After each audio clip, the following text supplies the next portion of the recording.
મંગલમૂર્તિ મહાપ્રભુ શ્રી સહજાનંદ સુખરૂપ ભક્તિ ધર્મ સુત શ્રી હરિ સમરું સદાય અનુપ. બોલો સ્વામિનારાયણ ભગવાનની જય. વાલા ભક્તજનો જય સ્વામિનારાયણ. હવે સાંખ્ય યોગી બાયું જેને પ્રભુ સાથે છે સ્નેહ, અતિ ત્યાગીને વળી અકામ, કહું તેના સાંભળજો નામ. મુખ્ય રાજબાઈની એ રીતિ, પ્રભુ વિના નહીં કિયા પ્રીતિ. જીવુબાઈ જીવના ઉદાર, રાયખા પ્રભુના રાયખો સંસાર. આ જીવુબા મહારાજના એવા મુક્ત હતા કે એમના અંતર અકામ, એકદમ નિર્દોષ અને નિષ્કામ હતા. એવા જીવુબા એમના પ્રસંગો, એમનું નામ નિષ્કુળાનંદ સ્વામીએ લખ્યું. આ જીવુબા એમના સદગુણો અપાર હતા. શ્રીજી મહારાજ પણ એમની પ્રશંસા કરતા. એકવાર મહારાજ દંડાવ્ય દેશમાં વિચરણ કરતા કુંડાલ ગામ પધારેલા. ત્યાં પટેલની વાડીમાં થાળ થયા. મહારાજ થાળ જેમાં પ્રસાદી અભલ ખાચરને તથા જીવા ખાચરને આપી. એ ભેળા હશે બધા, આખો પરિવાર સાથે. જીવુબા લાડુબા પણ ભેળા હતા. મહારાજે અભલ ખાચર જીવા ખાચર ને પ્રસાદી આપી. જમીને વાડીમાં મહારાજ જેમાં ત્યાં વાત થઈ કે જીવુબાનો સ્વભાવ એવો સારો હતો કે સાંખ્યયોગી કર્મયોગી સર્વે બાઈઓ એમને વિશે ગુરુભાવ રાખતા.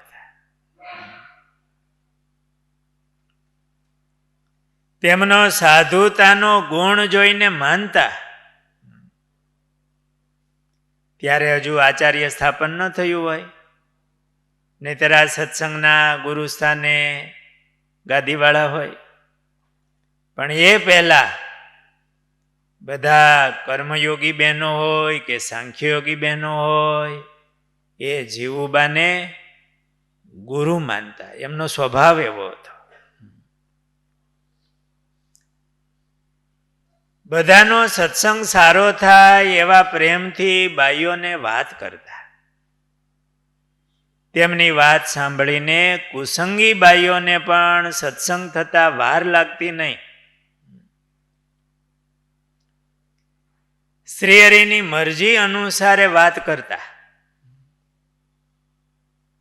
પોતાનામાં અપાર ગુણો હતા, તેની ક્યારેય વાત કરે નહીં. ભગવાનની વાત કરે.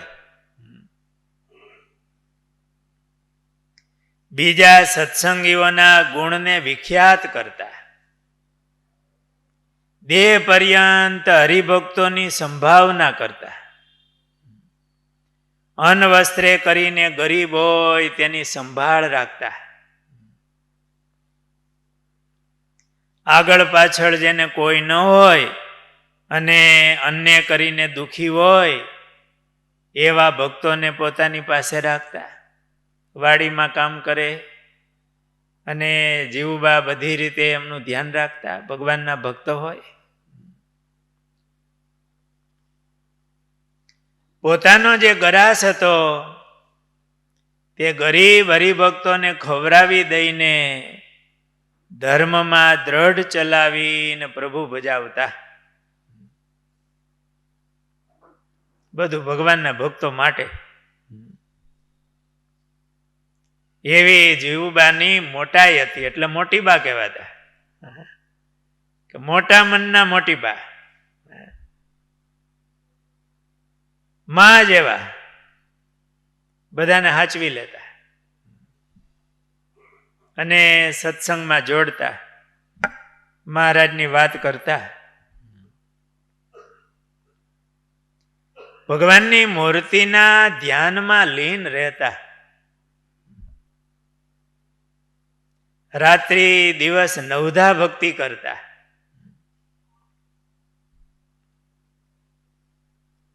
અંતરને અંતઃપુર માની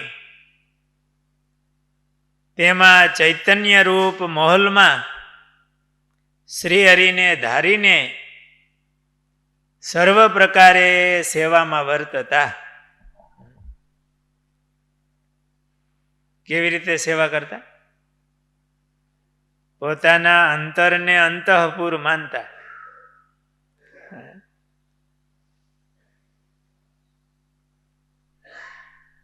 આપણે મેલ ક્યાં માન્યો છે? કઈ સોસાયટીમાં છે? પોતાના આત્માને અક્ષરરૂપ માની અને એમાં ચૈતન્ય રૂપ મોલ, અક્ષરધામમાં દિવ્ય સભા મંડપ હોય, મહારાજને રહેવાનો દિવ્ય મોલ હોય. મોલ એટલે મહેલ. એ પોતાના અંતરમાં, પોતાના આત્મામાં અક્ષરધામ માની એમાં દિવ્ય મોલમાં મહારાજને પધરાવી અને મહારાજની સેવા પરાયણ રહેતા. મહારાજને જમાડે, મહારાજને પોઢાડે, મહારાજની ભક્તિ કરે, મૂર્તિને ધારે હૃદયમાં. દિવ્ય મોલમાં, દિવ્ય સિંહાસનમાં મહારાજ બિરાજમાન છે અને પોતે અક્ષરરૂપ થઈ, બ્રહ્મરૂપ થઈ અને મહારાજની મૂર્તિને ધારે.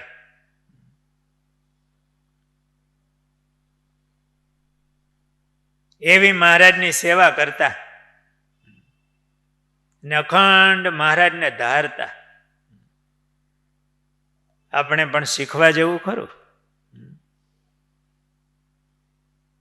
કે પોતાના આત્માને બ્રહ્મરૂપ માની. મહારાજે વચનામૃતમાં કીધું ને, તમારા અંતરમાં દિવ્ય તેજ છાઈ રહ્યું છે. એ તેજ કયું? અક્ષરધામ. અને એ તેજમાં ભગવાનની મૂર્તિ વિરાજમાન છે. એમને 2 ચરણ છે, મનુષ્યાકાર ભગવાનની મૂર્તિ છે. એ મૂર્તિ તો ક્યારેક અમે બેઠી જોઈએ છીએ, ક્યારેક હાલતા ચાલતા.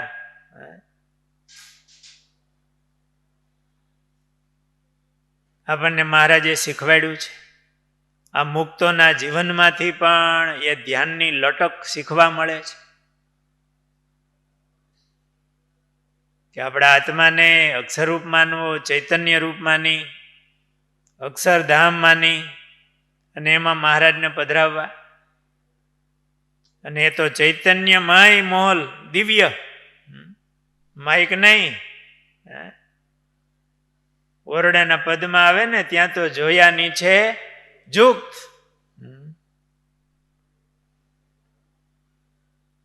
અને મહારાજની સેવા કરવી. ત્યાં 3 ગુણ છે જ નહીં, માયા છે જ નહીં, ને આપણા આત્મામાં છે નહીં. આપણો આત્મા તો ગુણથી પર છે.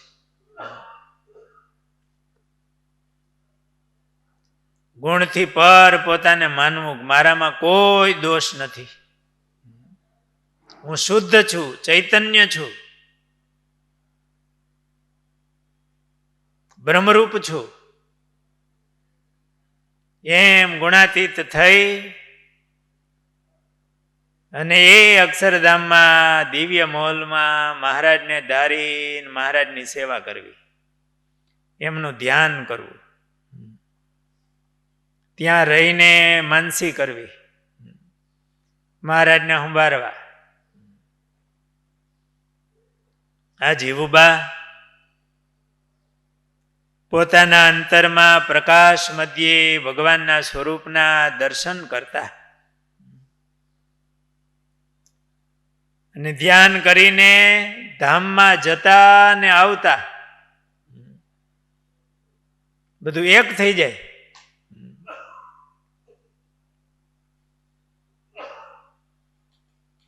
આવી સ્થિતિ એ જીવુબાની હતી. અને એવા મહારાજના મુક્ત બધા ભક્તોનું પણ એવું પોષણ કરતા, પોતે એ સ્થિતિમાં રહી અને સેવા કરતા. ત્યાં પણ ભગવાનના સંતો, ભગવાનના ભક્તો શ્રીજી મહારાજના બધા છે એમ માની અને બહુ ઉદાર દિલથી, મોટા મનથી જીવુબા સેવા કરતા અને સૌને મહારાજની વાત કરીને મહારાજમાં જોડતા. એવા જીવુબા મહારાજના મુક્ત હતા. અને વારે વારે મહારાજમાં ઉત્સવ સમય કરાવતા. પુરુષોત્તમ પ્રકાશમાં નિષ્કુળાનંદ સ્વામીએ લખ્યું, ગઢડાની તો નહીં આવે ગણતી રે, ત્યાં તો ઉત્સવ કર્યા છે અતિરે. એ ઉત્સવો ક્યારે થાય? એક સેમો ને બીજો સંવત 1869 સાલમાં હરિભક્તોને વર્તવા સંબંધી 2 પત્રો મહારાજે લખાવ્યા અને પછી પ્રસન્ન થઈને બેઠા હતા. 69 એટલે 69 કાળની સાલ છે. ત્યારે જીવુબા, લાડુબા, સુરબાઈ અને સોમબાઈ ભેગા મળી હાથ જોડીને મહારાજને કહેવા લાગ્યા, મહારાજ, તમે વચન આપવાની હા પાડો તો અમારે તમારી પાસે માગણી કરવી છે. લ્યો, તમે પેલા હા પાડો, વચન આપવાની હા પાડો, પછી અમારે એક માગણી કરવી છે.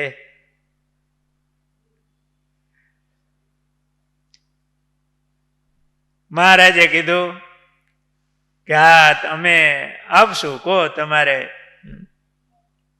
શું માગણી છે? જીવુબાઈએ કીધું, મહારાજ, વડતાલમાં જેવી રીતે હુતાસની ને દિવાળીનો ઉત્સવ કર્યો એવો ઉત્સવ અહીંયા કરો અને દેશો દેશથી હરિભક્તો તેમજ સંતોને તેડાવો. મહારાજ, દુકાળનું વરહ કે એવો સમયો મહારાજ અહીંયા કરો, હરિભક્તોને સંતોને બધાને તેડાવો. કેવી માગણી? મહારાજ બંધાણા હતા, મહારાજ ફરે નહીં. મહારાજે હા પાડી. દેશો દેશથી હરિભક્તો અને સંતોને પત્રો લખાવ્યા મહારાજે.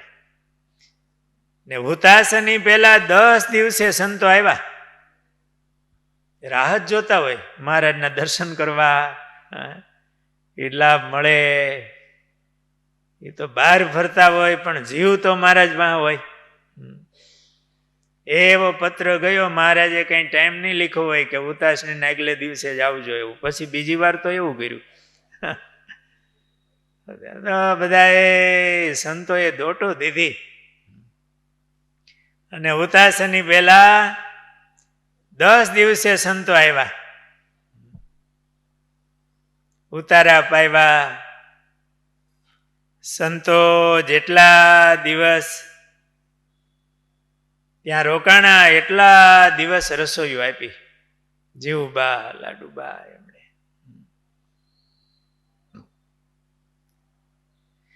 બે બહેનોનો આગ્રહ એટલે મહારાજ કે તમે સંપીને વારા ફરતી રસોઈ આપો.